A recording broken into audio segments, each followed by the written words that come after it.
secret that being would-be translators, we are overcoming various challenges and we are sure to meet them in the years to come.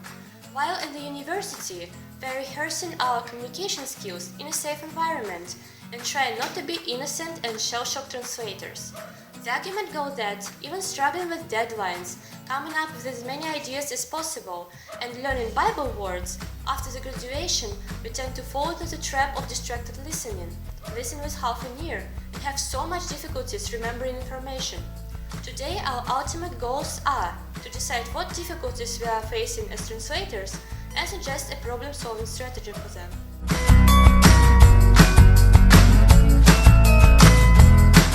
Happy to see you here. Hi! What are you doing? Bilek, it's nice that you joined us. We're having a brainstorming session in the light of the looming Translators Day. What is it? Right before we came, I was going to introduce a brainstorming strategy. So, dear colleagues, a brainstorming is a problem-solving strategy when we all generate a bank of ideas which would help us reach our ultimate goal. And today, we have to dwell on challenges a would-be translator or interpreter is sure to meet. So we work towards the common idea. Well, let's discuss this topic. What do you think? What is the first challenge that interpreter can face? The very first challenge a would-be interpreter is sure to meet is greeting people. First jobbers are so uncomfortable with getting involved into small talk that they would rather prefer sitting pretty in the corner to this time-honored approach of networking. Here are some tips and guidelines to abide by. First and foremost, when asked, "How are you?" you are not expected to launch into a detailed account. The reply, "Very well, thank you," is returned even amongst intimate friends. Yet, good morning and good evening are appropriate in any society. Never use good day as a greeting. It is used when leaving. I'm on you with that. It's an open secret that interpreters should be well organized and well structured. And I wonder which situation can hamper the interpreter to do his work. I tend to believe that the interpreters and translators face a lot of challenges. First of all, they are stress-prone individuals. They may suffer from hectic schedules and fierce deadlines. Meanwhile, being a representative of an executive branch, it's vital to look appropriately, to be healthy, awake, to be at sartorial best, and avoid being overdressed. Another point is that the interpreters may fail to hear or understand the point.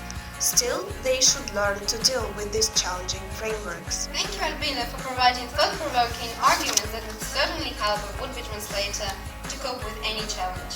Thank you, Anne. And what are the possible problem-solving strategies? Dear colleagues, it's an open secret that a life of unremitting cheerfulness is not a life of a translator. Translators should work hard and be successful whatever they do, and don't balk at any constraints. But at the same time, a lifetime of iron self-control can lead to refusal of acknowledging normal ups and downs. So, we should come to learn that every person have the right to make a mistake, because in one day first jobbers could fail in the workplace as they faced a tough question and didn't find a workable solution. And it could result in an inability to express themselves properly in the future. So if you want to excel in translation, you should move on to your ultimate goal under any circumstances, even in case of failure. Thank you. Thank you, Julia, for contributing to the issue. It would help us highlight the positive. Thank you very much. I also would like to contribute to the issue. It seems to me that a would-be interpreter should be aware that a prospective client might have verbal tics or strong accent, which might be quite a challenge. I tend to believe that an interpreter should meet the client beforehand and adapt to his or her speech pattern. Keep in mind that adaptability is not a byword for dishonesty, as it highlights your ability to acquire skills and knowledge. Otherwise, if you fail to adjust, you might jeopardize your chances of moving balance into your favor. Thank you.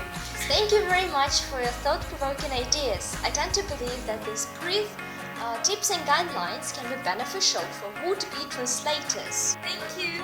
Thank you.